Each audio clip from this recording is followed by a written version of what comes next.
The motions moved thereafter have become infructuous. I invite Sri Om Birla to occupy the chair.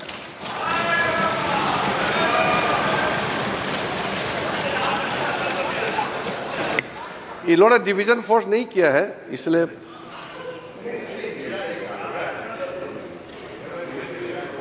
We have already crossed that stage. I invite Sri Om Birla to come up and occupy the chair.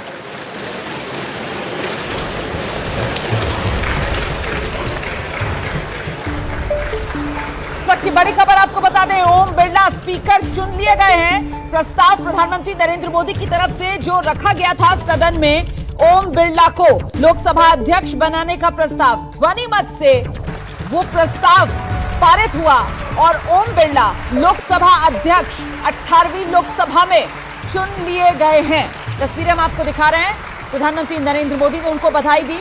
नेता प्रतिपक्ष की भूमिका में यहां पर राहुल गांधी को आप देख रहे हैं। सदन में पहली बार पिछले 10 साल के बाद 2024 में सदन को नेता प्रतिपक्ष मिला है और उसी भूमिका में इस समय आगे लोकसभा अध्यक्ष ओम बिरला जो चुन लिए गए हैं अभी, उनके पीछे प्रधानमंत्री नरेंद्र मोदी और उसके पीछे आप देख रहे हैं नेता विपक्ष लोकसभा में राहुल गांधी क्रमवार तरीके से, और फिर संसदीय कार्य मंत्री को आप देख रहे हैं किरण रिजिजू को। जरा इस ऑर्डर को देखिए आप, सब कुछ संवैधानिक परंपराओं और प्रक्रियाओं के तहत होता हुआ। भर्तृहरि महताब जो अभी तक प्रोटेम स्पीकर की भूमिका में थे, उन्होंने कुर्सी खाली की और अब लोकसभा अध्यक्ष के तौर पर ओम बिरला। प्रधानमंत्री नरेंद्र मोदी ने पहले उन्हें बधाई दी, राहुल गांधी ने फिर उन्हें बधाई दी, संसदीय कार्य मंत्री उनको बधाई देते हुए, और अब यह प्रक्रिया पूरी हो गई है और अपनी कुर्सी पर अब बैठेंगे लोकसभा अध्यक्ष ओम बिरला। चुनाव हो गया है, लेकिन ध्वनि मत से ही फैसला हो गया, वोटों का डिवीजन हुआ ही नहीं, नंबर और गिनती की नौबत आई ही नहीं। इसको लेकर हम आगे चर्चा करेंगे। I now put the motion moved by Sri Narendra Modi and seconded by Sri Rajnath Singh to the vote of the House. The question is that Sri Om Birla, a member of this House, be chosen as the Speaker of this House. Those in favor may say aye. Aye. Those against may say no. No. I think the ayes have it. The ayes have it.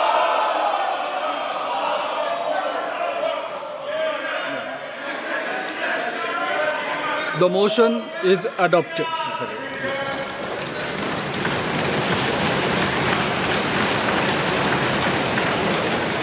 Sri Om Birla is declared elected as the Speaker of this House. Since the first motion moved by Sri Narendra Modi has been adopted, the motions moved thereafter have become infructuous. I invite Sri Om Birla to occupy the chair. That you will allow us to represent our voice, allow us to speak, allow us to represent the voice of the people of India. 2014 के बाद यह पहली बार होगा जब लोकसभा में नेता विपक्ष होगा।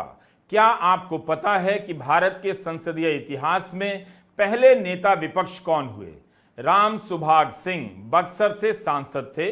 नवंबर 1969 में से सबसे पहले नेता विपक्ष बने यशवंत राव चौहान। उनके बाद सीएम स्टीफन नेता विपक्ष बने थे। पूरे चुने राहुल गांधी का नाम तक नहीं लिया। गोदी मीडिया के एक बहुत खराब चैनल से इंटरव्यू में उन्होंने कह दिया कौन राहुल, जबकि उनके ही कार्यकाल में राहुल गांधी 10 साल से विपक्ष के एक सांसद रहे हैं।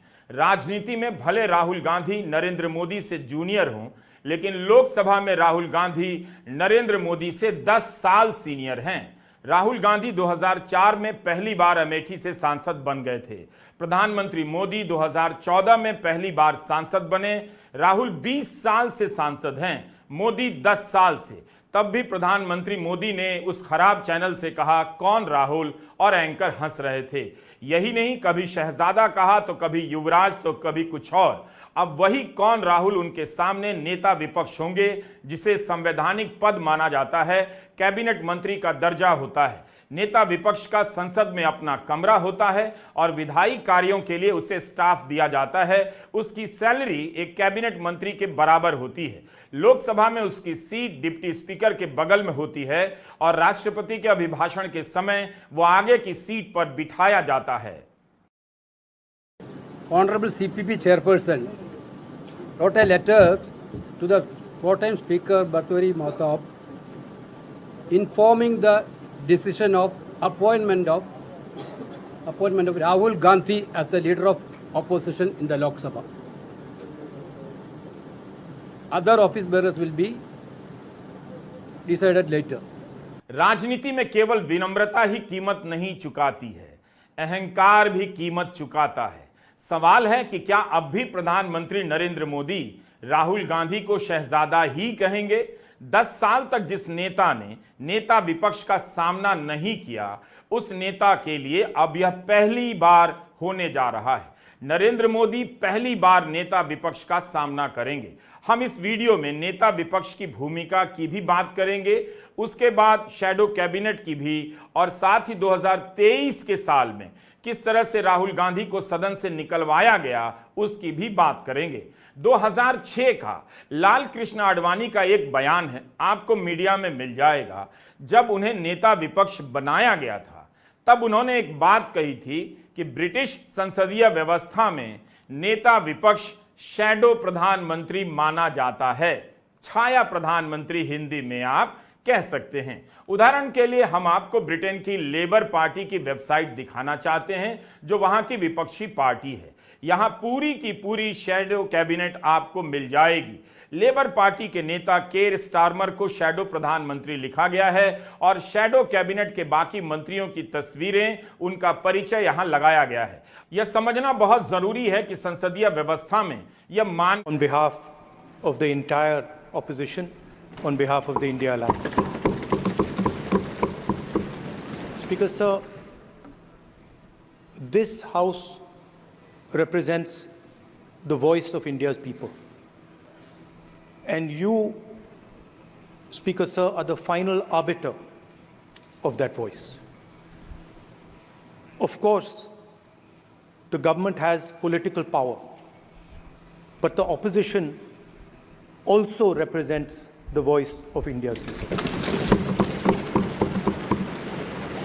And this time, the opposition represents significantly more voice of the Indian people than it did last time.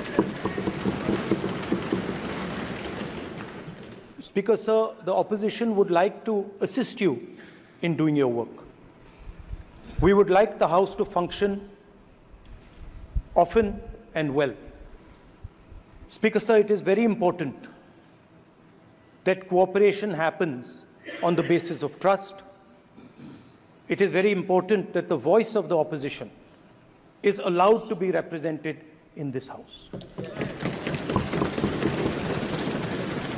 I'm confident that you will allow us to represent our voice, allow us to speak, allow us to represent the voice of the people of India. Speaker Sir, the question is not how efficiently the House is run. The question is how much of India's voice is being allowed to be heard in this House. So the idea, Speaker Sir, that you can run the House efficiently by silencing the voice of the opposition is a non-democratic idea. And this election has shown that the people of India expect the opposition to defend the Constitution, the Samvidhan of this country. And we are confident that by allowing the opposition to speak, by allowing us to represent the people of India, you will do your duty of defending the Constitution of India. I'd like to once again congratulate you, Speaker Sir, and also all the members of the House who have won their election. Thank you very much. डाला गया था तब स्मृति ईरानी ने ताना दिया था, ये जनता का पैसा है, ये जनता का घर है, और न जाने क्या क्या कहा था। याद है कि नहीं आपको? सुनिए फिर से। कांग्रेस का कहना है कि जल्दबाजी क्या है कि आप उनका घर खाली कराने में लगे हैं तुरंत नोटिस। घर उनका नहीं है, जनता का है। देखिए, कांग्रेस पार्टी इस बात की आदी हो चुकी है कि जैसे अमेठी में गरीब नागरिकों की जमीन हड़पा ली, वैसे ही आज देश की राजधानी में टैक्स पेयर का मकान हड़प लेंगे। आज जब राहुल गांधी नेता विपक्ष बन रहे हैं तो स्मृति जी की आंखें नम होंगी, क्योंकि वो अमेठी से चुनाव हार गई उस व्यक्ति के हाथ, किशोरी लाल शर्मा, उस व्यक्ति के हाथ जिसे वो गांधी परिवार का सेवक बता रहे थे। आज राहुल गांधी नेता प्रतिपक्ष बनने जा रहे हैं। जी हां, और इसका ऐलान पार्टी ने कुछ इस अंदाज में किया। Honorable CPP chairperson wrote a letter to the four-time Speaker Bhartwari Mahtab informing the decision of appointment of Rahul Gandhi as the leader of opposition in the Lok Sabha. Other office bearers will be decided later. मगर राहुल गांधी की चुनौतियां बेतहाशा होने वाली हैं दोस्तों। सबसे बड़ी बात, राहुल गांधी वो शख्सियत हैं जो राजनीति में दखल देने से कतराते रहे हैं, संसद में कोई भी किरदार निभाने से कतराते रहे हैं, जिम्मेदारियां लेने से बचते रहे हैं। मगर पिछले 1.5-2 सालों में राहुल गांधी में परिवर्तन आया है, खासतौर से तब से जब उन्होंने भारत जोड़ो यात्रा की शुरुआत की। जाहिर सी बात है, उसके बाद राहुल गांधी में एक बुनियादी फर्क देखने को मिला है। अब राहुल गांधी को बड़ी जिम्मेदारी संभालनी होगी। मैं नहीं भूला हूं कि भाजपा के तीसरे कार्यकाल के पहले दिन पहली पंक्ति में महुआ मोइत्रा, राहुल गांधी और अखिलेश यादव बैठे हुए थे। यह अपने आप में विपक्षी एकता की एक तस्वीर है और राहुल गांधी कहीं ना कहीं यही तस्वीर पेश करना चाहेंगे आने वाले दिनों में, क्योंकि राहुल गांधी को पता होना चाहिए कि उनके पास 100 सीटें भी नहीं हैं, 99 सीटें हैं। पिछले बार के मुकाबले बेशक यह बेहतरीन या बेहतर परफॉर्मेंस है, मगर भारतीय जनता पार्टी को तीसरी बार भी 240 सीटें मिल गई हैं। अब वो कैसे मिल गई हैं वो एक अलग मुद्दा है, वो अलग बहस का मुद्दा है। मगर कहने का अर्थ यह है कि राहुल गांधी अब भी अपने दम पर बहुमत से दूर हैं और अगले 5 साल बतौर नेता प्रतिपक्ष उन्हें न सिर्फ मोदी सरकार को कटघरे में रखना है, बल्कि नेता प्रतिपक्ष होने के नाते विपक्ष को साथ लेकर चलना है।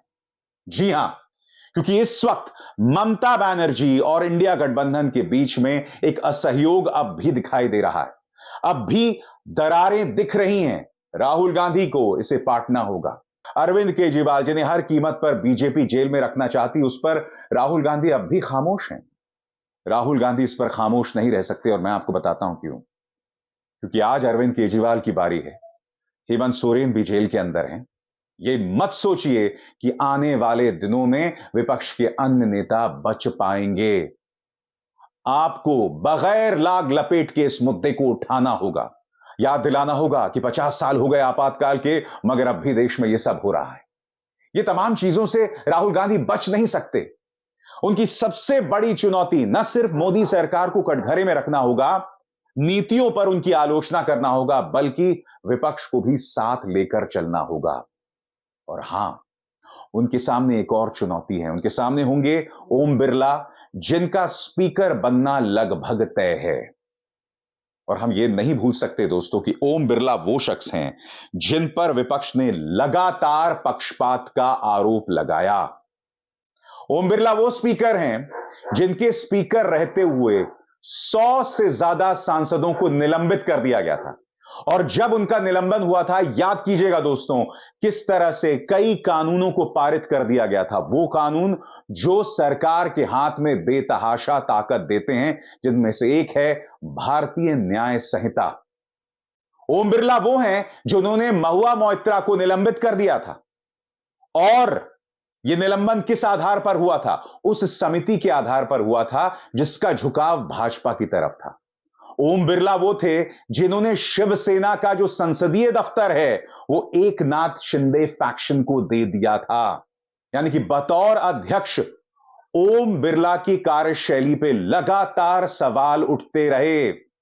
राहुल गांधी के सामने यह भी बहुत बड़ी चुनौती है। और हम ये ना भूलें, आपको राहुल गांधी का वो भाषण याद होगा दोस्तों, जब उनकी सांसदी खारिज हो गई थी और सुप्रीम कोर्ट के फैसले के बाद वो वापस आए थे। तब आपको याद है उन्होंने एक भाषण दिया था, मगर उस भाषण में अधिकतर वक्त कैमरा ओम बिरला के चेहरे पर था। राहुल गांधी के सामने यह भी चुनौती होने वाली है।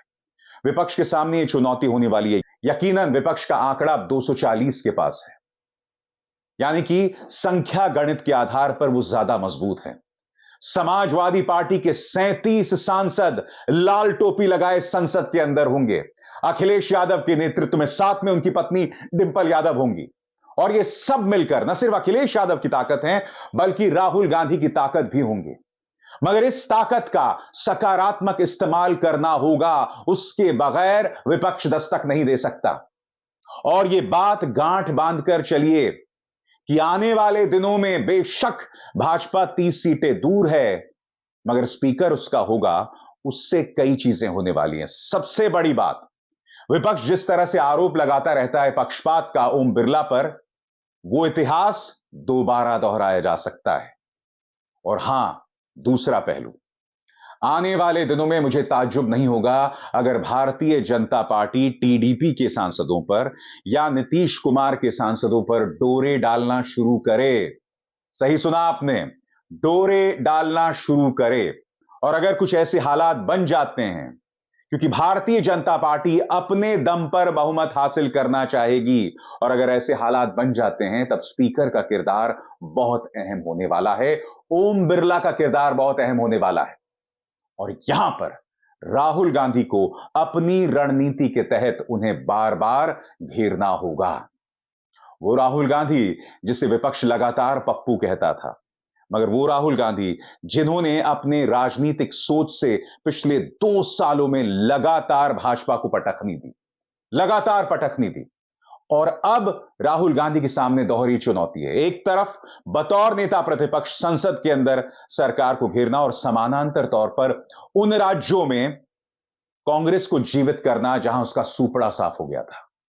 और वो राज्य कौन से हैं? उत्तर प्रदेश, जहां कांग्रेस वापसी कर रही है, गुजरात जहां उसे 1 सीट मिली, मध्य प्रदेश जहां उसका सूपड़ा साफ हो गया। मगर यहां राहुल गांधी के पास मौका है कि नए सिरे से पार्टी को जीवित करें, ताकि दोहरी चुनौती प्रधानमंत्री नरेंद्र मोदी को दी जा सके, संसद के अंदर और सड़क पर अपनी पॉलिटिकल पार्टी को मजबूत करके। राहुल गांधी की निगाह अगले 2 साल पर भी है दोस्तों, क्योंकि अगले 100 दिनों में महाराष्ट्र के, हरियाणा के चुनाव होने हैं, झारखंड के भी चुनाव होंगे। और अगर इन राज्यों में भाजपा हार जाती है, तो यकीन मानिए दोस्तों, केंद्र पर, संसद में, राजनीति में ऐसा नाटकीय मोड़ आएगा जो राहुल गांधी को ताकत देगा। और फिर 1 साल बाद बिहार में चुनाव होना है, और तेजस्वी यादव हर गुजरते दिन के साथ मजबूत होते दिखाई दे रहे हैं। इसका अर्थ साफ है दोस्तों, इसका अर्थ साफ है कि अगले 2 साल राजनीति के लिहाज से बहुत दिलचस्प हैं, और बतौर नेता प्रतिपक्ष, बतौर राजनेता और बतौर विपक्ष के चेहरे के तौर पर राहुल गांधी के लिए महत्वपूर्ण भी। भारतीय जनता पार्टी इसलिए भी घबराई हुई है क्योंकि राहुल गांधी के पास होंगी ये शक्तियां। अब राहुल गांधी नेता प्रतिपक्ष बन रहे हैं, तो वो उस समिति का हिस्सा बनेंगे जो सीबीआई के डायरेक्टर, सेंट्रल विजिलेंस कमिश्नर, मुख्य सूचना आयुक्त, लोकपाल या लोकायुक्त, राष्ट्रीय मानवाधिकार आयोग के चेयरपर्सन और सदस्य, और भारतीय निर्वाचन आयोग के मुख्य चुनाव आयुक्त और चुनाव आयुक्तों की नियुक्ति करती है। इन सारी नियुक्तियों में राहुल गांधी नेता प्रतिपक्ष के तौर पर उसी टेबल पर बैठेंगे जहां प्रधानमंत्री मोदी बैठेंगे, और पहली बार ऐसा होगा जब इन फैसलों में प्रधानमंत्री मोदी का नेता प्रतिपक्ष के तौर पर राहुल गांधी से भी उनकी सहमति लेनी पड़ेगी। यही नहीं, आर्थिक मामलों की समीक्षा कर पाएंगे राहुल गांधी। राहुल गांधी के नेता प्रतिपक्ष होने के बाद वो सरकार के आर्थिक फैसलों की लगातार समीक्षा कर पाएंगे, और सरकार के फैसलों पर अपनी टिप्पणी भी कर सकेंगे। राहुल गांधी उस लोक लेखा समिति के भी प्रमुख बन जाएंगे जो सरकार के सारे खर्चों की जांच करती है और उनकी समीक्षा करने के बाद टिप्पणी भी करती है। इसका अर्थ साफ है दोस्तों, इसका अर्थ साफ है कि अगले 2 साल राजनीति के लिहाज से बहुत दिलचस्प हैं, और बतौर नेता प्रतिपक्ष, बतौर राजनेता और बतौर विपक्ष के चेहरे के तौर पर राहुल गांधी के लिए महत्वपूर्ण भी। भारतीय जनता पार्टी इसलिए भी घबराई हुई है क्योंकि राहुल गांधी के पास होंगी ये शक्तियां।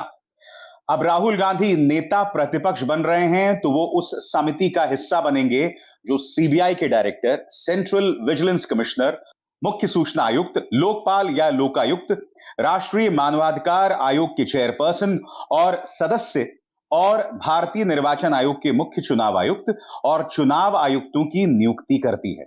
इन सारी नियुक्तियों में राहुल गांधी नेता प्रतिपक्ष के तौर पर उसी टेबल पर बैठेंगे जहां प्रधानमंत्री मोदी बैठेंगे, और पहली बार ऐसा होगा जब इन फैसलों में प्रधानमंत्री मोदी का नेता प्रतिपक्ष के तौर पर राहुल गांधी से भी उनकी सहमति लेनी पड़ेगी। यही नहीं, आर्थिक मामलों की समीक्षा कर पाएंगे राहुल गांधी। राहुल गांधी के नेता प्रतिपक्ष होने के बाद वो सरकार के आर्थिक फैसलों की लगातार समीक्षा कर पाएंगे और सरकार के फैसलों पर अपनी टिप्पणी भी कर सकेंगे। राहुल गांधी उस लोक लेखा समिति के भी प्रमुख बन जाएंगे जो सरकार के सारे खर्चों की जांच करती है और उनकी समीक्षा करने के बाद टिप्पणी भी करती है। और हां दोस्तों, प्रधानमंत्री नरेंद्र मोदी और राहुल गांधी का बतौर नेता प्रतिपक्ष कम से कम 2 मौकों पर सामना होने वाला है और यह सामना बहुत दिलचस्प होगा। और वो 2 मौके कौन से हैं? ईडी प्रमुख का चुनाव और दूसरा NHRC, national human rights commission के प्रमुख के चुनाव पर, और ये दोनों ही पद बहुत अहम है। ईडी प्रमुख, मुझे आपको बतलाने की जरूरत नहीं है दोस्तों कि किस तरह से प्रवर्तन निदेशालय ने लगातार विपक्ष को खत्म करने का काम किया है। ईडी वो एजेंसी है जिसने भाजपा के एक्सटेंशन के तौर पर सिर्फ और सिर्फ भाजपा की सुपारी लेकर विपक्ष पर, पत्रकारों पर निशाना साधने का काम किया है। जब ईडी प्रमुख का चुनाव होगा तो उस मंच पर प्रधानमंत्री नरेंद्र मोदी, राहुल गांधी मौजूद होंगे। मगर इस वक्त जो सबसे बड़ा मौका है, जो पहला मौका है जब राहुल और प्रधानमंत्री नरेंद्र मोदी आगे होंगे, वो है एनएचआरसी प्रमुख का चुनाव। और मैं आपको बताना चाहूंगा कि नेशनल ह्यूमन राइट्स कमीशन का जो चेयरमैन है, उसके चुनाव में कौन कौन लोग होंगे। स्वयं प्रधानमंत्री नरेंद्र मोदी, गृह मंत्री अमित शाह, नेता विपक्ष यानी राहुल गांधी, नेता विपक्ष राज्यसभा मल्लिकार्जुन खड़गे, लोकसभा के स्पीकर और राज्यसभा के डेप्यूटी चेयरमैन। इसका अर्थ क्या हुआ? इसका अर्थ यह साफ है दोस्तों कि नेशनल ह्यूमन राइट्स कमीशन का जो चेयरमैन बनेगा उसमें भारतीय जनता पार्टी की ही बात मानी जाएगी, क्योंकि इस पूरी लिस्ट में जो 6 लोग दिखाई देते हैं, इनमें राहुल और मल्लिकार्जुन खड़गे को छोड़ दें तो बाकी सब भाजपा के पक्ष में ही दिखाई देते हैं। लिहाजा विपक्ष के लिए उम्मीद नहीं है, मगर कम से कम राहुल बेबाकी से अपनी बात रख सकते हैं। और उसी तरह से बहुत दिलचस्प होगा दोस्तों जब ईडी के प्रमुख का, एनफोर्समेंट डायरेक्टरेट के प्रमुख का चुनाव होगा। तब भी राहुल गांधी और प्रधानमंत्री नरेंद्र मोदी आमने सामने होंगे और जाहिर सी बात है दोस्तों, वो मौका बहुत दिलचस्प होगा। राहुल गांधी इस दौरान अपनी बातें किस तरह से रखते हैं, यह भी बहुत दिलचस्प होगा और इस लम्हे का हम सबको इंतजार है। मेरा हमेशा से मानना रहा है दोस्तों कि एक लोकतंत्र के अंदर विपक्ष को मजबूत होना चाहिए, क्योंकि अगर एक लोकतंत्र के अंदर विपक्ष मजबूत नहीं होगा तो लोकतंत्र के मायने ही खत्म हो जाएंगे। बहुत जरूरी हो जाता है कि इस लोकतंत्र के अंदर न सिर्फ विपक्ष मजबूत हो, बल्कि विपक्ष की नुमाइंदगी करने वाला एक ऐसा चेहरा हो जो सावगोही से अपनी बात कर सके, जो लगातार सत्ता को कटघरे में रख सके, क्योंकि राहुल गांधी के सामने सबसे बड़ी चुनौती गोदी मीडिया भी है। आने वाले दिनों में राहुल गांधी को इस मीडिया से तो कोई समर्थन नहीं मिलने वाला है। उनकी बातों को जनता तक पहुंचाने का काम कम से कम यह मीडिया नहीं करने वाला, यह गोदी मीडिया नहीं करने वाला है, जिसका एक ही काम है भाजपा के लिए वोट बटोरो, दैट्स इट, उसके अलावा कुछ नहीं। मगर अगर पिछले 2-3 सालों में राहुल गांधी ने कुछ किया है तो वो ये कि लगातार गोदी मीडिया की विश्वसनीयता खत्म हुई है और उसमें राहुल गांधी का एक बहुत अहम किरदार रहा है दोस्तों। लिहाजा वो मीडिया प्रधानमंत्री नरेंद्र मोदी का जितना भी गुणगान करे, हकीकत यह है उससे राहुल गांधी की सेहत पर कोई असर नहीं पड़ने वाला है दोस्तों। जो भी हो, आने वाले दिन बहुत दिलचस्प होने वाले हैं और जो भी राजनीति आप केंद्र सरकार में देखेंगे उसका बारीक एनालिसिस आप मेरे इस मंच पर देखेंगे। अभिसार शर्मा को दीजिए इजाजत, नमस्कार। व्यक्ति के हाथ, जैसे वो गांधी परिवार का सेवक बता रहे थे, आज राहुल गांधी नेता प्रतिपक्ष बनने जा रहे हैं। जी हां, और इसका ऐलान पार्टी ने कुछ इस अंदाज में किया।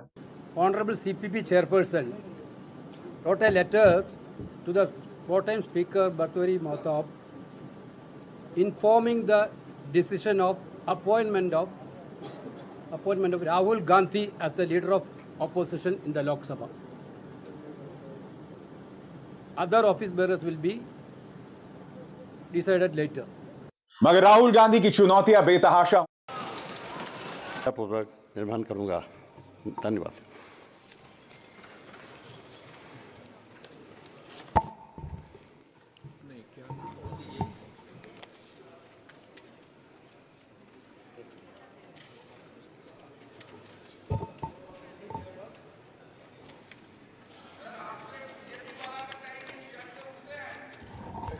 मैंने एक लेटर दिया है जिसमें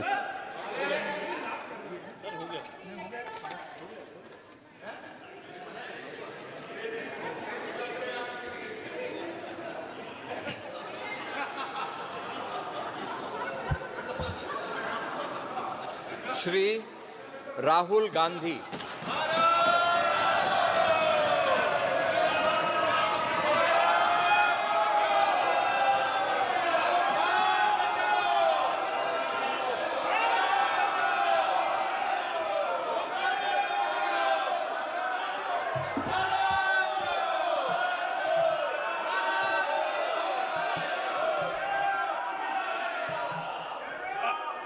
I, Rahul Gandhi, having been elected a member of the House of the People, do solemnly affirm that I will bear true faith and allegiance to the Constitution of India as by law established, that I will uphold the sovereignty and integrity of India, and that I will faithfully discharge the duty upon which I am about to enter. Jai Hind, Jai Samvidhan.